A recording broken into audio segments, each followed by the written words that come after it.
The Climate Prediction Center just confirmed a major atmospheric pattern flip arriving this weekend.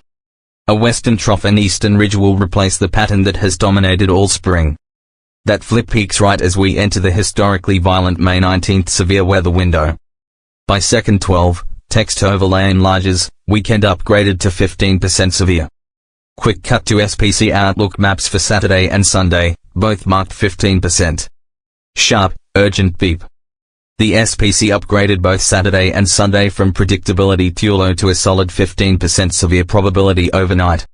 This is the forecast snapping into focus, and I need your full attention. Transition to the weather studio. Music fades to a low, driving bed. Here are the CPC's exact words. Models indicate a potentially significant pattern change by the weekend, transitioning to ridging across the east and troughing across the west. Better consensus and more amplified than yesterday. The ridge will pump unseasonable, possibly extreme heat into the Mississippi Valley and Mid-Atlantic. Simultaneously, the western trough will pull Gulf moisture northward, setting the table for severe storms. This flip peaks exactly at the start of the May 19th through 26th window, the most historically active severe weather week in American records. And it is already delivering. The SPC's Day 4 to 8 outlook upgraded Saturday, May 16th, from predictability too low to a 15% any severe probability. Sunday, May 17th, also jumped from too uncertain to a solid 15%, both in a single overnight model cycle. That is the model spread collapsing. The scenario space is narrowing. When the SPC moves 2 days simultaneously from no forecast to a risk area, it tells you the atmosphere is locking onto something significant. Before we go further, I need to anchor this in what the atmosphere has already proven it can do. Last week in Mississippi, a single supercell produced 4 tornado emergencies, the most in one day since 2023. That same storm cycle produced EF3 or stronger damage near Monticello and Brookhaven.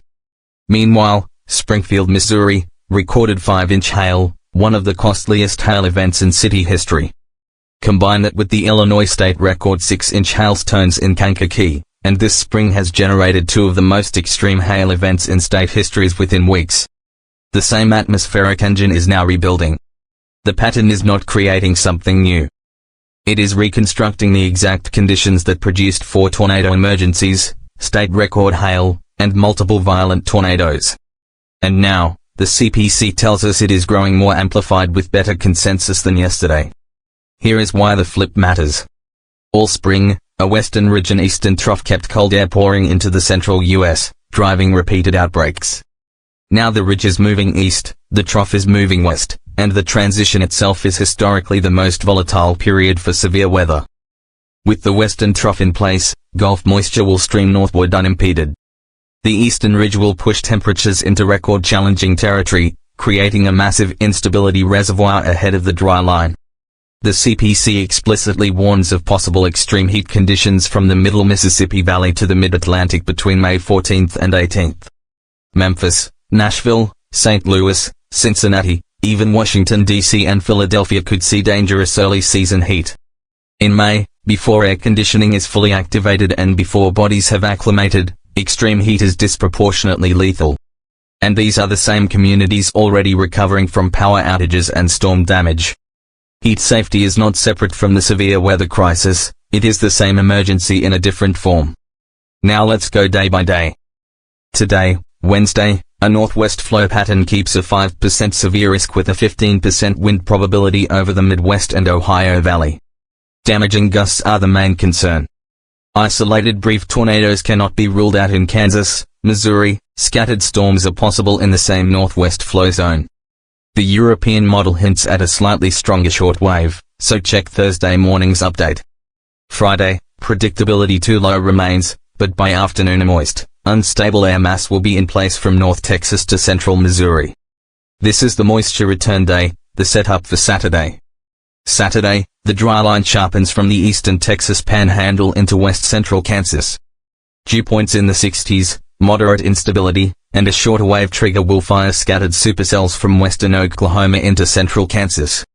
This is the classic Plains supercell setup, now carrying a 15% probability from the SPC. Have your shelter plan confirmed before Saturday afternoon. Sunday, a second consecutive 15% day. The western trough is peaking, the ridge is pumping moisture northward, and the environment will support continued severe storms. Sunday is not a break, it is a continuation. Monday and Tuesday launch the May 19th through 26th window. The trough reaches maximum amplification, the dryline intensifies, and all hazards, damaging winds, giant hail, tornadoes, will be on the table. This is the same window that AccuWeather forecast back in February, predicting a shift to traditional tornado alley and warning that if upper-level dynamics strengthened, May storm totals could exceed forecasts. That conditional has now been met.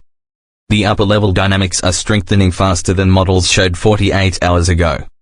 The corridor AccuWeather identified, Nebraska, Kansas, Oklahoma, Texas, is directly in the crosshairs.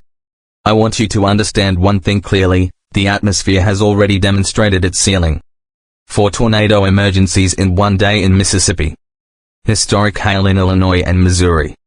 Now the same pattern is rebuilding, only more amplified, with better model agreement, timed perfectly to the most dangerous severe weather week on the calendar. Watch Friday's moisture return. Watch Saturday's dry line. Watch Sunday's continuation. And understand that when the May 19th window opens on Monday, the atmosphere will be primed to produce. We will have daily updates and will go live if a tornado warning is issued for a populated area. Make sure you are subscribed and your notifications are on.